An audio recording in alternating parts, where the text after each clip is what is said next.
ஓம் அமிர்தீஸ்வரிய நமக. ஓம் நம சிவாயா. நாம் இன்னைக்கு ஸ்ரீ குரு கீதை புத்தகத்தில் 2வது அத்தியாயத்தில் 26வது ஸ்லோகம் பார்க்க போகிறோம். லாஸ்ட் வீடியோவில் என்ன பார்த்தோம்? ஞானம், ஞேயம் சொல்லிட்டு 2 வார்த்தையை பார்த்தோம். ஸோ காணப்படுற பொருள், நம்ம கண்ணில் பார்க்கக்கூடிய எல்லா பொருள்களுக்கும் நம்மளுடைய மனசுக்கும் எந்த வித்தியாசமும் கிடையாது.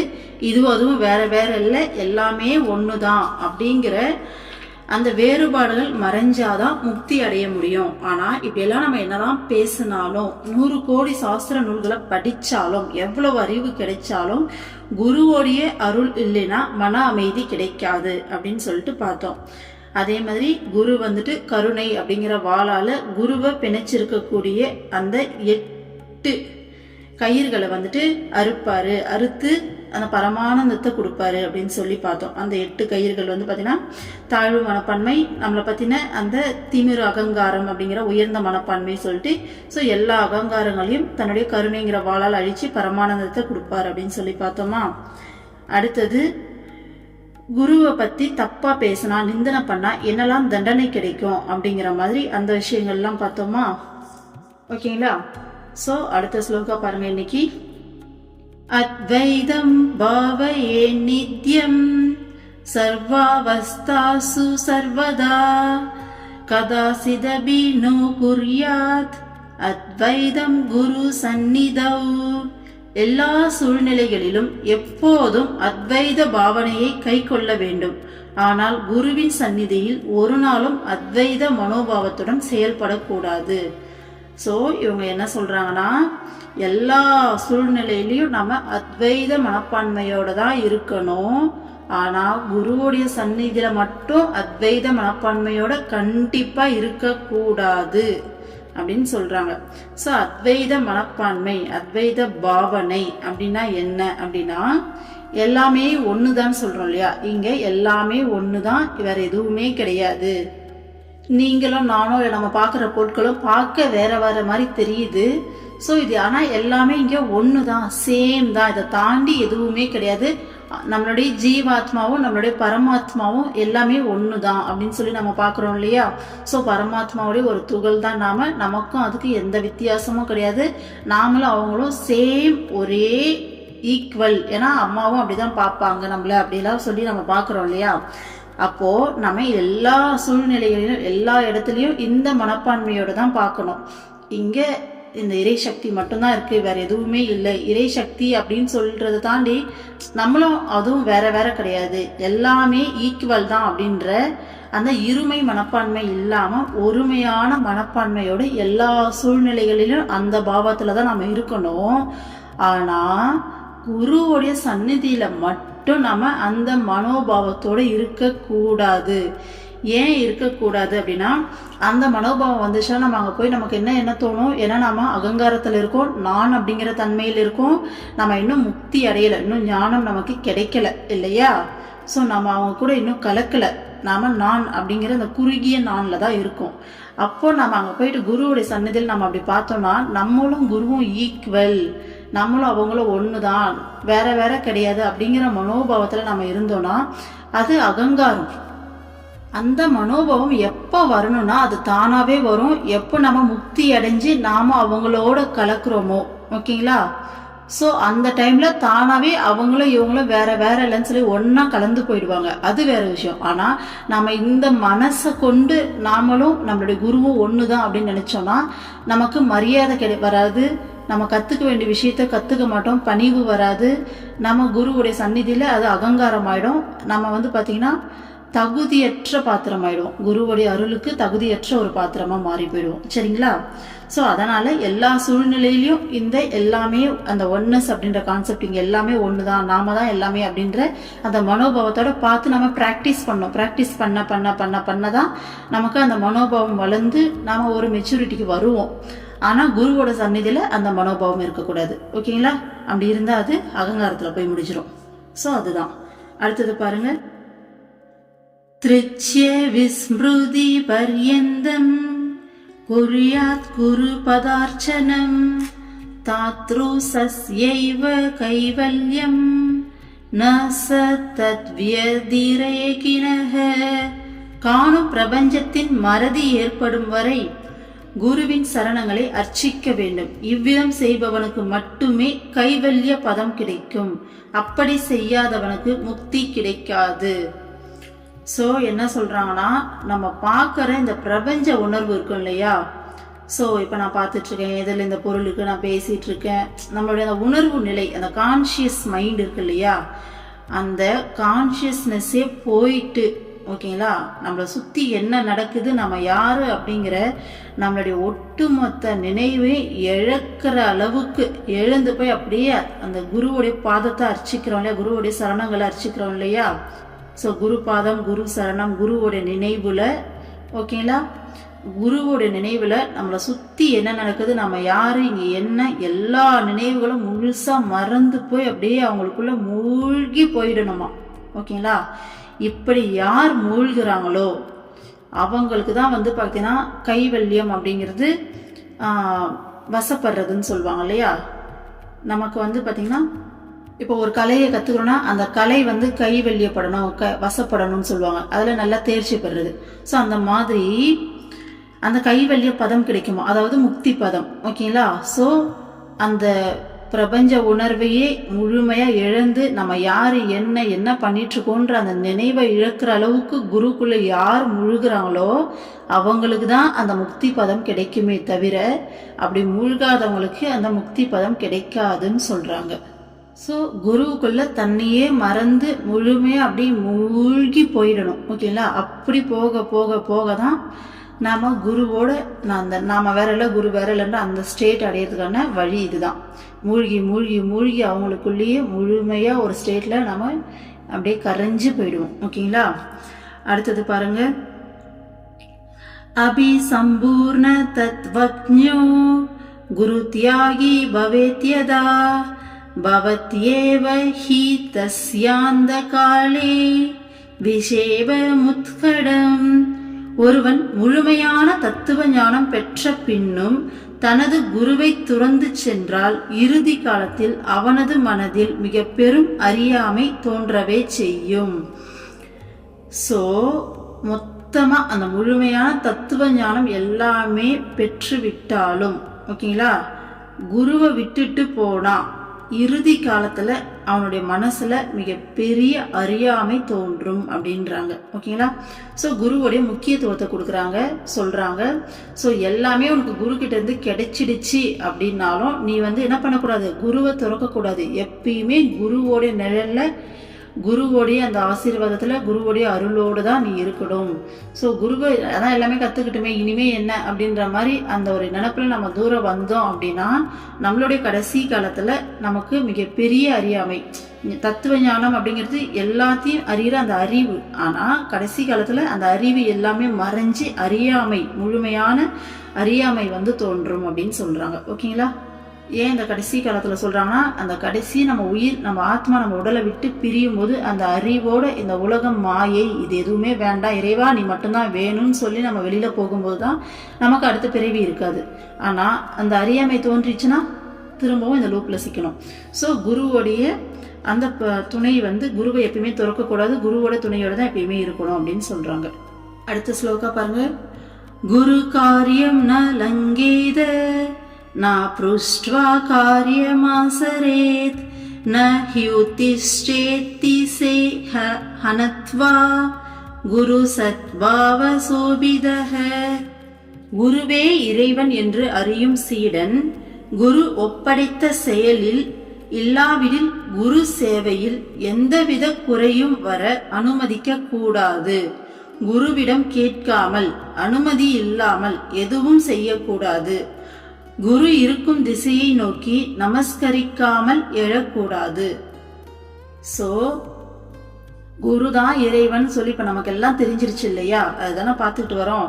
அப்படி தெரிஞ்ச ஒரு சீடன் குரு ஒப்படைச்ச ஒரு செயல்ல, அப்படி இல்லாட்டி குருவோட சேவையில எந்த ஒரு குறையுமே வராத அளவுக்கு பார்த்துக்கிட்டு அவ்வளோ கவனமா இருக்கணும்ன்றாங்க. சரிங்களா, ஸோ குரு ஒப்படைச்ச ஒரு செயல்லையோ குருவோட சேவையிலேயோ எந்த ஒரு சின்னதாக கூட ஒரு குறை வராத அளவுக்கு நாம் முழுமையாக அந்த பொறுப்பாக அந்த செயலை செய்யணும் அப்படின்றாங்க. செயலோ அல்லது சேவையோ முழு பொறுப்பாக செய்யணும் அப்படின்னு சொல்கிறாங்க. குரு கிட்ட கேட்காம குரு கிட்ட அனுமதி கேட்காம எந்த ஒரு செயலுமே செய்யக்கூடாதாம். ஓகேங்களா? அதே மாதிரி தூங்கி எந்திரிக்கிறோன்னா குரு இருக்கிற திசையை நோக்கி நமஸ்கரிக்காம ஏஞ்சிக்க கூட கூடாதாமா. ஸோ டெய்லி காலைல அம்மாவுடைய பாதத்தை தொட்டு வணங்கிட்டு எல்லாம் எந்திரிக்கிறோம் நம்ம. ஸோ அந்த ஹேபிட் எல்லாம் வளர்த்துக்கணும். ஓகேங்களா? ஸோ குருவுடைய பாதத்தை நமஸ்கரிக்காம ஒரு நாள் அப்படிங்கிறது தொடங்கக்கூடாது. ஓகேங்களா? அடுத்த ஸ்லோகா பாருங்க. குருநாம் சதசத்வாபி யதுக்தம் தன்னலங்கயேத் குர்வன்னாக்ஞாம் திவா ராத்ரௌ தசவன்னிவசயேத் குரௌ. குருவின் கட்டளை சரியென தோன்றினாலும் சரியல்ல என்று தோன்றினாலும் அதை மீறுதல் கூடாது.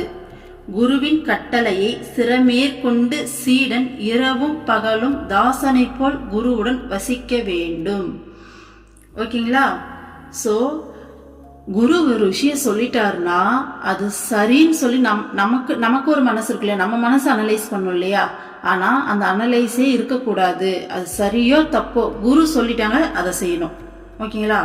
ஸோ குரு சொல்ற ஒவ்வொரு வார்த்தையும் கட்டளையா, ஓகேங்களா, சிரம் மேற்கொண்டா அந்த அளவுக்கு ஸ்ரத்தையோட கட்டளையா எடுத்துக்கிட்டு தலையாய வேலையா எடுத்துக்கிட்டு நைட்டும் பகலும் ஒரு அடிமையை போல குரு கூட வேலை செஞ்சு வசிக்கணுமா. ஓகேங்களா? ஸோ குரு ஒரு விஷயத்த சொல்லிட்டாங்கன்னா நம்ம மூளையை வச்சு இது சரியா தப்பா, இது ஏன் இப்படி சொன்னாங்க, அதை செய்யலாமா வேணாமா, அதெல்லாம் கிடையாது. குரு சொல்லிட்டாரு, அதை நான் நிறைவேற்றியே தீரணும்னு சொல்லிட்டு அந்த செயலை எப்படி ரொம்ப சரியா முடிக்க முடியும், அதுக்காக எவ்வளோ எஃபோர்ட் போடலாம், இன்னும் பெஸ்டா எப்படி செய்யலாம் அப்படிங்கிற விஷயங்கள் மட்டும்தான் நம்ம கிட்ட இருக்கணுமே தவிர, ஸோ இந்த திங்கிங்ல நல்லா அந்த வேலையை நல்லா ஹார்ட் ஒர்க் பண்ணி நல்லா நம்மளால தி பெஸ்ட் எவ்வளோ கொடுக்க முடியுமோ அந்த அளவுக்கு நம்மளால முடிஞ்ச அளவுக்கு அந்த வேலையை செஞ்சு முடிக்கணுமே தவிர அதை விட்டுட்டு நாம உட்காந்து அனலைஸ் பண்ணிட்டு இருக்கக்கூடாது. சரியா தப்பா, குரு ஏன் இதை சொன்னாங்க, இந்த தாட்ஸ் எல்லாம் இருக்கவே கூடாது. ஓகேங்களா? ஸோ அந்த வேலையை உருப்படியா செஞ்சு, அதுவும் ஒரு அடிமை ஒரு தாசனை போல் அப்படின்றாங்க, இரவும் பகலும் அப்படின்றாங்க, சிறமேற்கொண்டுன்றாங்க. அந்த வார்த்தைகள்லாம் கவனிங்க. ஓகேங்களா? ஸோ நைட்டு பகலும் சொல்லி பார்க்காம அந்த அளவுக்கு நம்ம அதில் எஃபோர்ட் போட்டு ஒரு அடிமையை மாதிரி வேலை செஞ்சு குரு கூட வசிக்கணுமா. ஸோ குருகுல கல்வியில் நம்ம இந்த விஷயத்த இந்த பழைய படங்கள்லாம் பார்த்துருப்போம். சாதாரணமாக ஒரு கல்வி சொல்லி கொடுக்குற குருவுக்கே அவ்வளோ மரியாதை கொடுத்து தான் அந்த காலத்தில் நடத்துனாங்க. அப்படிதான் அந்த பழக்கம் இருந்தது. ஆனால் நம்ம பார்த்துட்டு இருக்கிறது சத்குருவை பற்றி, இறைவனே உருவமாக அதுவும் நமக்காக நம்மளை காப்பாற்றுறதுக்காக நம்ம கூட எல்லா விஷயங்களையும் சொல்லி கொடுத்து எல்லாத்தையும் பண்ணிட்டு இருக்காங்க. அப்போ அவங்களுக்கு நாம எந்த அளவுக்கு இருக்கணும்னு சொல்லி பாருங்க. ஸோ குரு ஒரு வார்த்தை சொல்லிட்டாங்கன்னா அது ரொம்ப கவனமா அந்த செயலை செய்யணும். ஏன்னா நமக்கு ஒரு அலட்சியம் இருக்கும், நமக்கு குருவை பத்தி அந்த அளவுக்கு தெரியாதது மீன்ஸ் நம்ம பார்த்துருப்போம், நமக்கு அந்த பாசம் இருக்கும், போவோம், தர்ஷனம் வாங்குவோம், எல்லாமே பண்ணுவோம். ஆனாலும் குருனா யார் என்னன்னு தெரியாதால ஒரு அலட்சிய மனப்பான்மை லைட்டா நமக்கே தெரியாம நமக்குள்ள இருக்கும். அம்மா சொல்லிட்டாங்க இருந்தாலும் அப்படின்ற மாதிரி. ஸோ அப்படியெல்லாம் கிடையாது. ஒன்ஸ் சொல்லிட்டாங்க அப்படின்னா அதை கண்டிப்பா செய்யணும் அப்படிங்கிற அந்த மென்டாலிட்டியை நமக்குள்ள வளர்த்துக்கணும். ஓகேங்களா?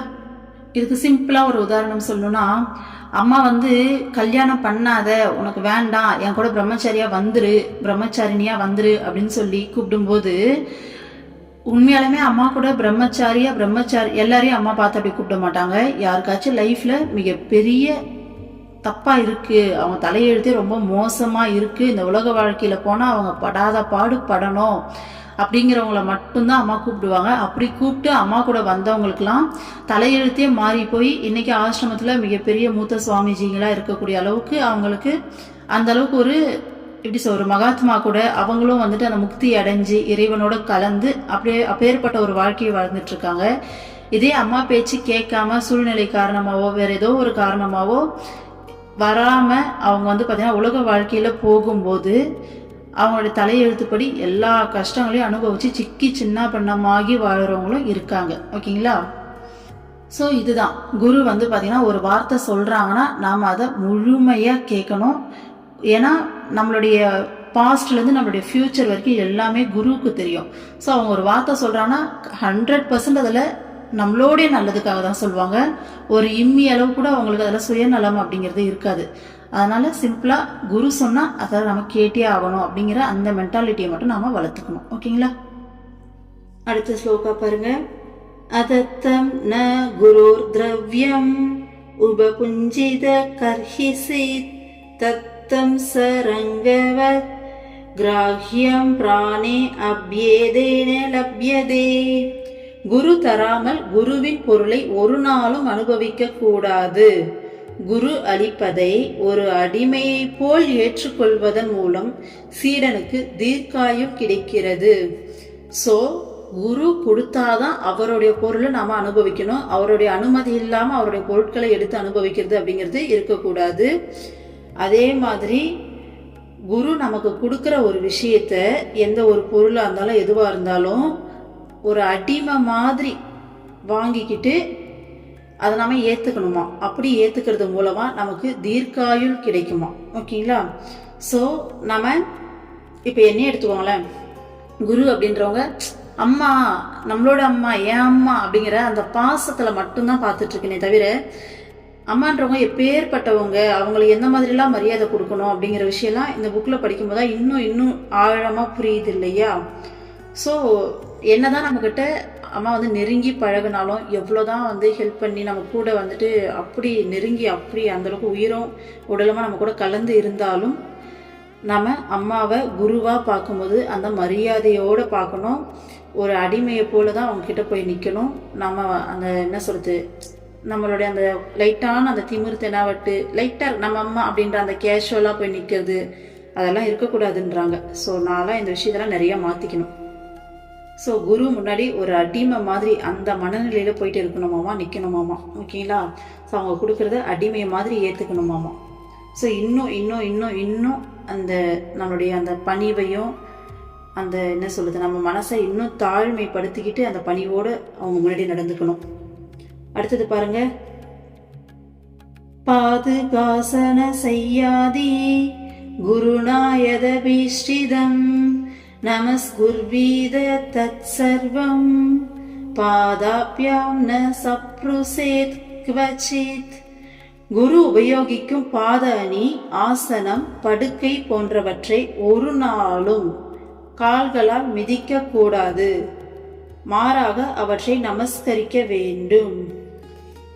ஸோ குரு யூஸ் பண்ற அந்த பாத அணினா செப்பல். ஓகேங்களா. ஆசனம் அப்படின்னா அவர் உட்காரக்கூடிய அந்த சீட்டு. ஓகேங்களா. படுக்கை, அவர் படுக்கை யூஸ் பண்ற பெட்டோ பாயோ, இதெல்லாம் ஒரு நாளும் தப்பி தவறி கூட நம்மளுடைய பாதங்கள், நம்மளுடைய காலால வந்து பார்த்தீங்கன்னா மிதிக்கலாம் கூடாது. நம்ம கால் அதில் படவே கூடாது. அதுக்கு பதிலாக அது எல்லாத்தையும் நாம நமஸ்கரிக்கணும்னு சொல்றாங்க. ஸோ குரு யூஸ் பண்ற எந்த ஒரு பொருளாக இருந்தாலும் தப்பி தவறி கூட நம்ம கால் அதில் படாம அதை நமஸ்கரிச்சு அதை வந்து பார்த்தீங்கன்னா அதுக்குரிய மரியாதையோட நம்ம வச்சுக்கணும் அப்படின்னு சொல்றாங்க. ஓகேங்களா. அடுத்தது பாருங்க, கச்சத பிருஷ்டதோ கச்சேத் குரு சாயாம் ந லங்கயேத் நூல்பனம் தாரயேத் வேஷம் நாலங்காரம் ஸ்தோல்பனான்.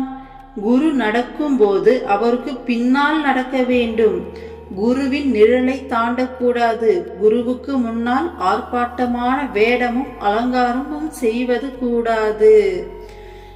ஸோ அதாவது இதுல சொல்லக்கூடிய ஒவ்வொரு விஷயமும் ஒரு இம்மி அளவு கூட அந்த நான் அப்படிங்கிற அந்த அகங்காரம் வெளியில வந்துடக்கூடாது. எந்த அளவுக்கு அந்த பணிவோட குரு முன்னாடி நடந்துக்கணுமோ அந்த அளவுக்கு பணிவோட தான் நடந்துக்கணும். ஸோ குரு நடக்கும்போது அவருக்கு பின்னாடி தான் நடக்கணும். அவரோட நிழலை கூட நாம தாண்டி நடக்க கூடாதாமா, அவருக்கு பின்னாடி. அப்போ குருவுக்கு எந்த அளவுக்கு மரியாதை கொடுக்கணும்னு சொல்றாங்க பாருங்க. குருவுக்கு முன்னால நம்ம ஒரு ஆர்ப்பாட்டமான ஒரு வேஷமோ அலங்காரமோ செய்யக்கூடாதான். இது கிட்டத்தட்ட எப்படின்னா, ஸ்கூல் வர பசங்க இந்த ஸ்பைக் வைக்கக்கூடாது, ஹேர் கட் வந்து இந்த கோடுலாம் போடுவாங்களே, தலையில ரோடு போடாதான்னுவாங்க. ஸோ ஸ்கூல் வந்தால் இப்படி தான் இருக்கணும், அந்த ஒபீடியன்ஸ் இருக்கு இல்லையா, அந்த மாதிரி குருக்கு முன்னாடி அந்த ஒரு நான் அப்படிங்கிற அந்த தன்மையில ஒரு ஆர்ப்பாட்டமான வேஷம், அப்படியே ஒரு அலங்காரம் பண்ண, அப்படியே திமிரா போய் அதெல்லாம் எதுவுமே பண்ணக்கூடாது. குருவை தாண்டி நீ நடக்க கூட கூடாது, குருவோட நிழலை கூட தாண்டக்கூடாது. ஓகேங்களா. ஸோ குருவுக்கு எப்படியெல்லாம் மரியாதை செய்யணும், குரு கிட்ட எந்த அளவுக்கு ஒரு அடிமைத்தனமா அந்த ஒரு பணியோட அவர் முன்னாடி நம்ம போய் நிக்கணும்னு சொல்லித்தராங்க. ஓகேங்களா. ஸோ அடுத்தது பாருங்க, குரு நிந்தாகரம் திருஷ்ட்வா தாவயேன துவாசயேத் ஸ்தானம் வா தத் பரித்யாஜ்யம் ஜிவ்வா சேதாசமோ யதி குருவை நிந்திப்பவனின் நாக்கை அறுப்பது சாத்தியம் இல்லை எனில் அவனை அந்த இடத்திலிருந்து வெளியேற்ற வேண்டும். அதுவும் இயலவில்லை எனில் அங்கிருந்து விலகி செல்ல வேண்டும். ஸோ யாரோ ஒருத்தர் நம்மளுடைய குருவை நிந்திக்கிறாங்கன்னா அவங்க நாக்க உடனே போய் நம்மளால அறுக்க முடியாது. ஸோ அந்த சாத்தியம் இல்லாத சூழ்நிலையில கண்டிப்பா நம்ம குருவை பத்தி ஒருத்தர் பேசுறாங்கன்னா நமக்கு அப்படியே சுருன்னு ஏறும் பார்த்தீங்களா. ஸோ ஒன்று அவங்கள அந்த இடத்துல இருந்து வெளியேற்றிடணும், அப்படி இல்லாட்டி அங்கேருந்து நீ விலகி போயிடணும்.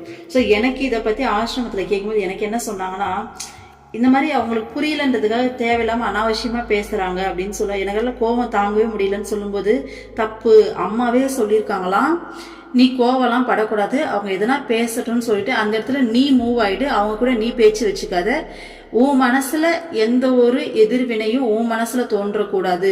அவங்க பேசுறாங்கன்னா அதனுடைய கர்ம பலனை முழுமையா அவங்க அனுபவிப்பாங்க, அது கண்டிப்பா கிடைச்சே தீரும். ஏன்னா ஒரு சத்குருவை பேசினா அதுக்கான பலன் யாரா இருந்தாலும் நம்ம ஏற்கனவே சொன்ன மாதிரி இயற்கையாவே அது அவங்களுக்கு கிடைக்கும். ஓகேங்களா. ஸோ அந்த இடத்துல நீ போயிட்டு தேவையில்லாம பேசிக்கிட்டோ, ஏன்னா புரியாதவங்ககிட்ட ஆர்கியூமெண்ட் பண்ணி என்ன பிரயோஜனம். அதனால நீ அந்த இடத்துல மூவ் ஆன் ஆயிடு, நீ அந்த மாதிரியான சூழ்நிலைக்கு நீ அலோவ் பண்ணாத இன்னொரு டைம் அப்படின்ற மாதிரி தான் எனக்கு சொல்லி கொடுத்தாங்க. ஸோ அதே விஷயத்தான் இங்கேயும் சொல்றாங்க, ஒன்று அவங்கள வெளியேற்றணும், அப்படி இல்லாட்டி நீ வந்துட்டு அந்த இடத்துல இருந்து விலகி போயிடணும் அப்படின்னு சொல்றாங்க. அந்த இடத்துல நிற்க வேண்டிய அவசியம் நமக்கு கிடையாது அப்படின்னு சொல்றாங்க. சரிங்களா. ஸோ அடுத்தது பாருங்க, நோச்சிஷ்டம் கத்ஸ்ய சித்தேயம் குருராக்ஞாம் ந சதேஜேத் கிருத்ஸ்னமுச்சிஷ்டமாதாய ஹவிர்வத் பஷயேத் ஸ்வயம். குருவின் கட்டளையை அலட்சியம் செய்வது கூடாது. குரு அருந்தியதன் மீதியை பிரசாதத்தை சீடர்கள் அல்லாத யாருக்கும் கொடுப்பது கூடாது. குரு அருந்தியதன் மீதியை ஹவிஸாக கருதி சீடன் அருந்த வேண்டும். ஸோ குருவோடைய கட்டளையை எப்பயுமே அலட்சியம் பண்ணக்கூடாது. குரு ஒரு கட்டளை இடுறாங்க, ஒரு வார்த்தை சொல்றாங்கன்னா அதை நாம ஏற்கனவே பார்த்தோம் இல்லையா, சிரம் மேற்கொண்டு இரவு பகல் பாராது ஒரு அடிமையை போல அந்த வேலையை செஞ்சு முடிக்கணும்னு. ஸோ அதுதான் குருவோடைய கட்டளையை அலட்சியம் பண்ணக்கூடாது. குரு சாப்பிட்ட மீதி பிரசாதம் இருக்கு இல்லையா, அதை பார்த்தீங்கன்னா சீடர்களுக்கு மட்டும்தான் கொடுக்கணும். ஏன்னா குருவோடைய பிரசாதம், குரு சாப்பிட்ட மீதின்றது நாம முதல் அத்தியாயத்துல அதோடைய சிறப்பு என்னன்னு சொல்லி நிறைய பார்த்துருக்கோம். ஸோ அவ்வளோ ஒரு முக்கியமான அவ்வளோ ஸ்பெஷலான ஒரு விஷயம் கிடைக்கிறதே பெரிய விஷயம். சீடர்களுக்கு கிடைக்கிறதே யாருக்கு பாக்கியம் இருக்கோ அவங்களுக்கு தான் கிடைக்கும். ஸோ அது அருமை தெரிஞ்சவங்க அதை சாப்பிட்டாதான் அது பார்த்தீங்கன்னா சரியான விஷயம். தெரியாதவங்களுக்கு கொடுக்கறது அப்படிங்கிறது அது ஒரு அவமானப்படுத்த ஒரு அவமதிக்கிற மாதிரி. ஓகேங்களா. அந்த அருமை தெரியாதவங்களுக்கு அதை நாம கண்டிப்பா கொடுக்க கூடாது. அதே மாதிரி குரு சாப்பிட்ட மிச்சத்தை ஹவிஸாக கருதினா அதான் பிரசாதமா கருதி, கடவுளுக்கு படைச்சதை நம்ம எடுத்து ஆசையா சாப்பிடுவோம் இல்லையா. ஸோ கோவில்லாம் போனா பிரசாதம் கடவுளுக்கு முன்னாடி வச்சு படைச்சாங்கன்னா பிரசாதத்துக்கு அது கொடுக்கும்போது எந்த அளவுக்கு பணிவா ஆசையா நம்ம வாங்கிப்போம். ஸோ அந்த மாதிரி அந்த ஒரு பிரசாதமா நினைச்சு அந்த ஒரு மனசார அந்த அருமையை தெரிஞ்சு ரொம்ப விருப்பப்பட்டு பிரசாதமா நினைச்சு அதை நம்ம சாப்பிடணும் அப்படின்னு சொல்றாங்க. ஓகேங்களா. சோ அதனாலதான் அந்த அருமை தெரியாதவங்களுக்கு கொடுக்க கூடாதுன்றாங்க. அடுத்தது பாருங்க, நான் ருதம் நா பிரியம் செய்வ ந கர்வம் நாபிவாபஹு ந நியோகபாரம் ப்ருயாத் குரோராஜ்ஞம் விவாவயேத். குருவுக்கு முன்னால் பொய் மற்றும் விரும்பத்தகாத வார்த்தைகளை பேசுவதோ அகந்தையுடனோ அவசியமின்றியோ பேசுவதோ கூடாது. குருவின் சந்நிதியில் பிறருக்கு கட்டளை இடுவது கூடாது. குருவின் கட்டளையை பணிவுடன் பின்பற்றவும் வேண்டும். சோ குருவுக்கு முன்னாடி பொய் பேசக்கூடாது, விரும்பத்தகாத வார்த்தைகளை, ஓகேங்களா, விரும்ப கெட்ட வார்த்தையோ அல்லது ஒரு அருவருப்பா அந்த மாதிரியான ஒரு வார்த்தையோ, ஸோ விரும்பத்தகாத வார்த்தைகளை பேசக்கூடாது. அதே மாதிரி அகந்தையோட பேசக்கூடாது, அவசியம் இல்லாம பேசவே கூடாது. ஓகேங்களா. அதே மாதிரி குருவோட சந்நிதியில மற்றவங்களுக்கு நாம ஆர்டர் பண்ணக்கூடாது. ஓகேங்களா. ஸோ குருவோட கட்டளையை நாம அங்கே பின்பற்றணுமே தவிர மற்றவங்களுக்கு நாம ஆர்டர் பண்ணக்கூடாது. பாருங்க என்னென்ன சொல்லியிருக்காங்கன்னு சொல்லிட்டு, குருவுக்கு முன்னாடி பொய் பேசக்கூடாது, விரும்பத்தகாத வார்த்தைகளை பேசக்கூடாது, அகந்தையோட பேசக்கூடாது, அவசியம் இல்லாம பேசக்கூடாது. ஒரு வார்த்தை குருவுக்கு முன்னாடி இருக்கும், நாம ஒரு வார்த்தை பேசினா கூட 1க்கு 100 டைம் இது அவசியம்தானா அப்படின்னு சொல்லி யோசிச்சு பேசணும். ஓகேங்களா. தேவையில்லாம ஒரு வார்த்தை கூட பேசக்கூடாது. ஓகேங்களா. அதே மாதிரி மற்றவங்களுக்கு அந்த இடத்துல நின்று ஆர்டர் பண்ணக்கூடாது. இது கிட்டத்தட்ட கோவிலில் வந்துட்டு கடவுளை மட்டும்தான் வணங்கணும், மற்றவங்க காலில் விழுந்து வணங்கக்கூடாதுன்னு சொல்லுவாங்க இல்லையா. ஸோ அந்த மாதிரி குருவோடைய சந்நிதியில் குருவோடைய கட்டளையை ஏற்று நாம நடக்கணுமே தவிர நாம போயிட்டு மற்றவங்களுக்கு ஆர்டர் பண்றது அப்படிங்கிற விஷயம் இருக்கக்கூடாது அப்படின்னு சொல்றாங்க. அந்த பணிவு அந்த இடத்துல அவ்வளோ முக்கியம்னு சொல்றாங்க. சரிங்களா? அடுத்தது பாருங்க. பிரபோ தேவ குலேசான ஸ்வாமின் ராஜ குலேஸ்வர இதி சம்போதனைர்பீதோ குரு பாவேன சர்வதா. பிரபு தேவ தேவா, அரசே, குல தெய்வமே என்றெல்லாம் அழைத்தபடி குருவின் சந்நிதியில் பயபக்தியுடன் வணங்க வேண்டும். ஸோ குருவை என்ன பண்ணோம், இந்த மாதிரி ஒரு தேவ தேவா, பிரபு, அரசே, குல தெய்வமே, என்னோட தெய்வமே அப்படின்னு சொல்லிட்டு அந்த அளவுக்கு அந்த உயர்த்தி அந்த மரியாதையோடு அப்படிப்பட்ட வார்த்தைகளை சொல்லி தான் குருவை கூப்பிட்டு அவரோட சந்நிதியில பயபக்தியோட வணங்கணும். பயத்தோடைய கூடிய பக்தியோட. ஓகேங்களா? நமக்கும் குருக்கும் எவ்வளவு இணக்கம் வேணா இருக்கலாம், எவ்வளோ பாசமா வேணா இருக்கலாம், எவ்வளோ வேணாலும் அம்மா நமக்காக இறங்கி வந்து எவ்வளோ தூரம் வேணாலும் செய்யலாம். இருந்தாலும் ஒரு குருவா அம்மா அங்கே உட்காந்துட்டு இருக்கும்போது நாம அவங்க முன்னாடி போகும்போது எந்த அளவுக்கு பயபக்தியோடு இருக்கணும்னு சொல்லி கொடுக்குறாங்க பாருங்க. இதெல்லாம் நம்ம கண்டிப்பாக கற்றுக்கணும். ஸோ நெக்ஸ்ட் டைம் போகும்போது அம்மா முன்னாடி இந்த அளவுக்கு இருக்கிறதுக்கு முயற்சி பண்ணணும். ஓகேங்களா? ஸோ பயபக்தியோட அங்கே தேவையில்லாமல் பேசாமல் அழகாக வந்து பார்த்தீங்கன்னா பவ்யமாக இருக்க ட்ரை பண்ணலாம். அடுத்தது பாருங்க. முனிபி பண்ண கைர்வாபி சுரைர்வா சாபிதோயதி காலாம் மிருத்யு பயத்வாபி குருஹ சம்த்ராதி பார்வதி. பார்வதி முனிவர்களாலோ நாகங்களாலோ தேவர்களாலோ சபிக்கப்பட்டால் அந்த சாபத்தில் இருந்தும் மரண பயத்தில் இருந்தும் குரு தனது சீடரை காக்கிறார். ஸோ உனக்கு ஆல்ரெடி சபிக்கப்பட்டுட்ட ஒரு முனிவராலேயோ நாகங்களாலோ, ஸோ கண்டிப்பாக பாம்பெல்லாம் கொண்டா நாகதோஷம்லாம் வரும்னு சொல்லுவாங்க இல்லையா. ஸோ அந்த மாதிரி, அல்லது தேவர்களால், முனிவர்கள்லாம் அந்த காலத்துலாம் பார்த்தீங்கன்னா நிறைய கோவப்படுவாங்க இல்லையா. ஸோ அந்த மாதிரி சாபம் வாங்கியிருந்த ஒருத்தராக இருந்தாலும் அந்த சாபத்திலிருந்தும் மரண பயத்திலிருந்தும் குரு தன்னுடைய சீடனை என்ன பண்ணுவாராமா, காப்பாற்றுவார். ஸோ உனக்கு எப்பேற்பட்ட சாபம் இருந்தாலும் சரி, ஏற்கனவே ஒரு ஸ்லோகத்தில் பார்த்துருப்போம், கடவுளே சாபம் கொடுத்தாலும் குரு காப்பாற்றுவார். ஆனால் குருவோட சாபத்திலேருந்து கடவுளால் கூட காப்பாற்ற முடியாதுன்னு. ஓகேங்களா? அந்த மாதிரி எப்பேற்பட்ட சாபமாக இருந்தாலும் எப்பேற்பட்ட உன்னுடைய கர்ம வினையாக இருந்தாலும் அதை கரைச்சி ஒண்ணுமில்லாம பண்ணி உன்னை காப்பாற்ற குருவால முடியும். குரு தன்னுடைய சீடனுக்கு அதை செய்வார் அப்படின்னு சொல்றாங்க. ஓகேங்களா?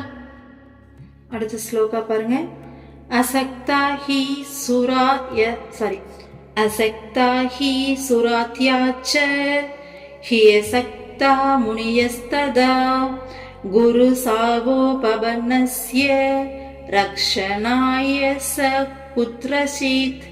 குரு சாபம் கிடைத்தவனை தேவர்கள் முனிவர்கள் போன்றவராலும் காக்க முடியாது. ஸோ இப்பதான் சொன்னோம் இல்லையா. ஸோ எப்படியாப்பட்ட சாபமா இருந்தாலும் குரு காப்பாத்திடுவார். ஆனா குருவோட சாபத்திலிருந்து யாராலையும் காப்பாற்ற முடியாது. ஓகேங்களா?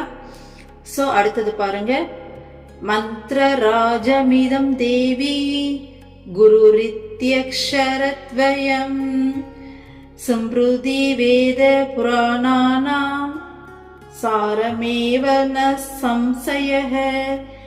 குரு என்ற இரு எழுத்துக்கள் மந்திரங்களில் எல்லாம் ராஜாவாகும். வேதங்கள், ஸ்மிருதிகள், புராணங்கள் ஆகியவற்றின் சாரமே இந்த நாமம் என்பதில் எவ்வித ஐயமும் இல்லை. ஸோ குரு அப்படிங்கிற இந்த 2 எழுத்து எல்லா மந்திரத்துக்கும் ராஜாவாமா. ஓகேங்களா? உலகத்துல இருக்கக்கூடிய, இந்த பிரபஞ்சத்தில் இருக்கக்கூடிய அத்தனை மந்திரத்துக்கும் ராஜா குரு அப்படிங்கிற இந்த 2 எழுத்து வார்த்தையாமா. ஓகேங்களா? ஸோ வேதம், ஸ்ருதிகள், இந்த புராணங்கள், வேதங்கள்லாம் சொல்வோம் இல்லையா, அதோடைய சாரமே, அதனுடைய சாரம் அப்படின்னா அதனுடைய அந்த மூலமே ஓகேங்களா குரு தான் அப்படிங்கிறது எந்த விதமான சந்தேகமும் கிடையாது அப்படின்னு சொல்றாங்க. சரிங்களா? ஓகே, அடுத்த ஸ்லோகெல்லாம் சன்னியாசிகளை பற்றி சொல்கிறாங்க. ஸோ இந்த மாதிரி டாபிக் இதோட முடியுது. ஸோ இதோட நம்ம முடிச்சுக்கலாம். இன்னைக்கு ரொம்ப முக்கியமான விஷயங்களை நமக்கு சொல்லி கொடுத்துருக்காங்க இல்லையா. ஸோ அதை மட்டும் அதனால் இன்னொரு டைம் ரீகால் பண்ணிடலாம். ஃபஸ்ட்டு இன்னைக்கு 26வது ஸ்லோகம் பார்த்தோம். அதில் என்ன சொல்லியிருந்தாங்க, எல்லா சூழ்நிலைகள்லையும் நாம் வேற ஸோ சுற்றி இருக்கிறது எதுவுமே வேற கிடையாது, எல்லாமே ஒன்று தான், நாம தான் அது அப்படிங்கிற அந்த பாவனையோட அந்த ஒருமை ஒன்னஸோட பார்க்கணும். ஆனால் குரு சந்நிதியில் தப்பி தவறி கூட அந்த பாவனை வரக்கூடாது. 2 பேரும் வேற வேற. ஏன்னா அவங்க குரு, நாம சீடன் அப்படிங்கிற அந்த அத்வைத பாவனை இல்லாம துவைத பாவனையோட, ஓகேங்களா, அந்த இருமையோட தான் நீ பார்க்கணும் அப்படின்னு சொல்லி கொடுத்தாங்களா. ஸோ அடுத்தது இந்த பிரபஞ்ச உணர்வே மறக்கிற அளவுக்கு நம்மளையே மறந்து குருக்குள்ள மூழ்கணும், அந்த அளவுக்கு குருவோடைய சரணங்களை அர்ச்சிக்கணும் அப்படின்னு சொன்னாங்களா. ஸோ நம்மளையே முழுமையா ஒப்படைச்சு அவங்களுடைய அந்த உணர்வுல நம்ம மூழ்கி போகிறது, ஓகேங்களா, அதுதான் இதுக்கு அர்த்தம். ஸோ அப்படி செய்யறவங்களுக்கு தான் முக்தி கிடைக்குமே தவிர அப்படி செய்யாத அந்த அளவுக்கு குருக்குள்ள மூழ்கினா முக்தி கிடைக்காதுன்னு சொல்லியிருக்காங்க. அடுத்தது ஒருத்தன் தத்துவ ஞானம் எல்லாத்தையும், ஸோ ஒட்டுமொத்த ஞானத்தையும் குரு கிட்ட இருந்து வாங்கிட்டாலும் கிடைச்ச பிறகும் குருவை துறந்து போயிட்டா கடைசி காலத்துல மிகப்பெரிய அறியாமை, இந்த ஞானம் அப்படிங்கிறது எல்லாமே அறிஞ்ச ஒரு விஷயம் இல்லையா, அதுதானே ஞானம் கிடைக்கிறதுங்கிறது. ஆனா எதையுமே எல்லாம் அந்த அறிதல் அப்படிங்கிற விஷயம் முழுமையா நீங்கி மிகப்பெரிய அறியாமை தோன்றும் அந்த இறக்குற காலத்துல அப்படின்னு சொல்லி பார்த்தோமா.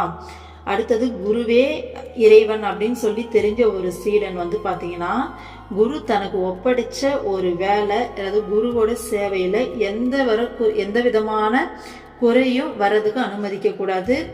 ஸோ குருவிடம் கேட்காம அனுமதி இல்லாம எந்த செயலும் செய்யக்கூடாது. குரு இருக்கிற திசையை நோக்கி நமஸ்கரிக்காம நம்ம தூங்கி எந்திரிக்க கூடாது. ஸோ எந்திரிக்கிறதுக்கு முன்னாடி குரு இருக்கிற திசை, அல்லது நம்ம வீட்டில் போட்டோ வச்சிருந்தோம்னா, ஆனால் இதுல குரு இருக்கிற திசைன்னு தான் சொல்லியிருக்காங்க.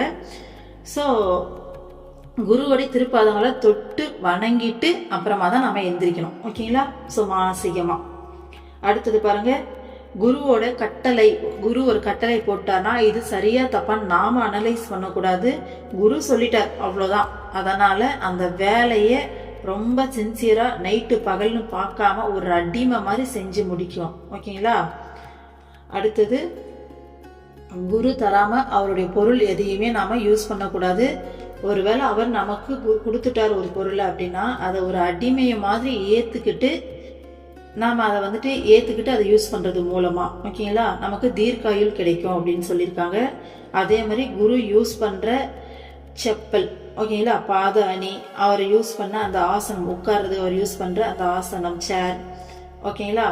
அடுத்தது பாத்தீங்கன்னா படுக்கை, அவர் படுக்கிற அந்த படுக்கை, இது எல்லாமே ஒரு நாளும் நம்மளுடைய காலில் தப்பி தவறி கூட படக்கூடாது, காலில் மிதிக்க கூடாது. அது எல்லாமே என்னது, நமஸ்கரிக்க வேண்டிய விஷயங்கள் அப்படின்னு சொல்றாங்க, ஓகேங்களா. ஸோ அடுத்தது குரு நடக்கும்போது அவருக்கு பின்னாடி நடக்கணும், அவரோட நிழலை கூட நாம தாண்டக்கூடாது. குருவுக்கு முன்னாடி இந்த ஆர்ப்பாட்டம் போன்றது, இந்த அப்படியே ஒரு வேஷம் போட்டு அலங்காரம் செஞ்சுன்னு அந்த ஒரு மாதிரி அகங்காரத்துல அப்படி அந்த மாதிரியான விஷயங்கள்லாம் இருக்கவே கூடாது.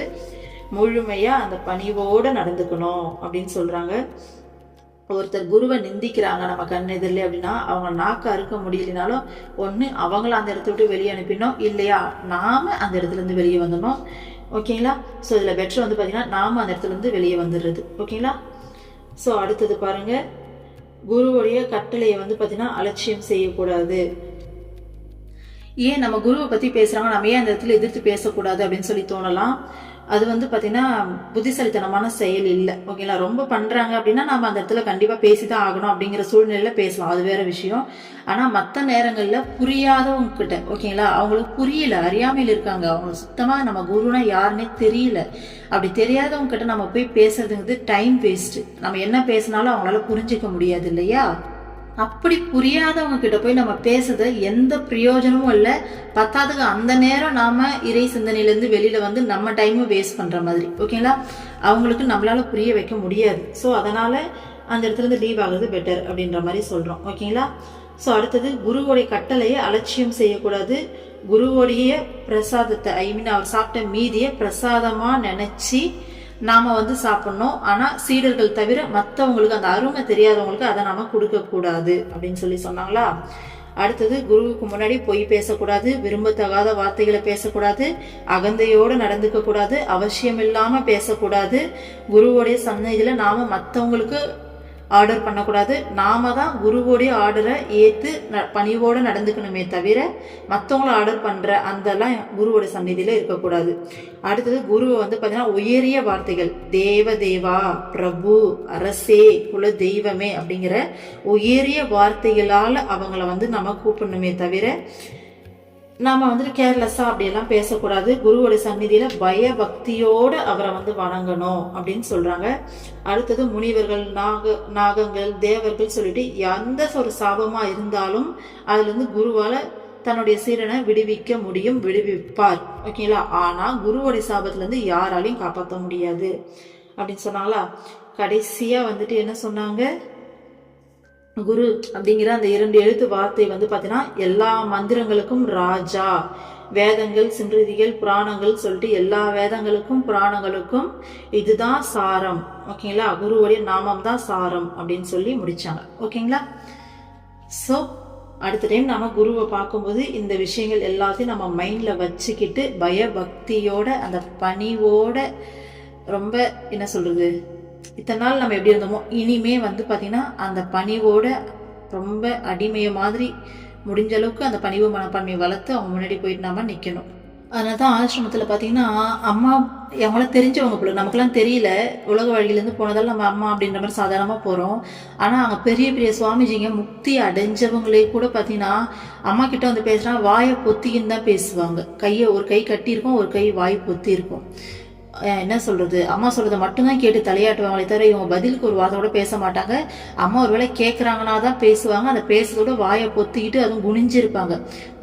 வயசானவங்களா இருப்பாங்க, முக்தி அடைஞ்சிருப்பாங்க. அவங்களே பார்த்தீங்கன்னா வாயை பொத்திக்கிட்டு கையை கட்டிக்கிட்டு அப்படியே குனிஞ்சு அம்மா கிட்ட பேசுவாங்க. அப்போ குருனா யார் அப்படிங்கிறத முழுமையாக அறிஞ்சிருக்காங்க அவங்க. அதனால தான் அந்த பணிவு வருது. நமக்கு தெரியல. ஓகேங்களா? சரி, தெரியலனாலும் பரவாயில்ல, இந்த புக்கு மூலமாக நம்ம நிறைய விஷயம் தெரிஞ்சுக்கிறோம் இல்லையா? ஸோ இனிமேல் நம்மளும் அந்த மனோபாவத்தை வளர்த்துக்க முயற்சி பண்ணலாம். ஓகேங்களா? முயற்சி பண்ணுறதுல கண்டிப்பாக மாற்றிக்கணும். ஓகேங்களா? ஓகே, அடுத்த ஸ்லோகா நெக்ஸ்ட் வீடியோவில் பார்க்கலாம். ஓம் அமிர்தீஸ்வரி நமக. ஓம் நம சிவாய. சர்வம் கிருஷ்ணார்ப்பணம்.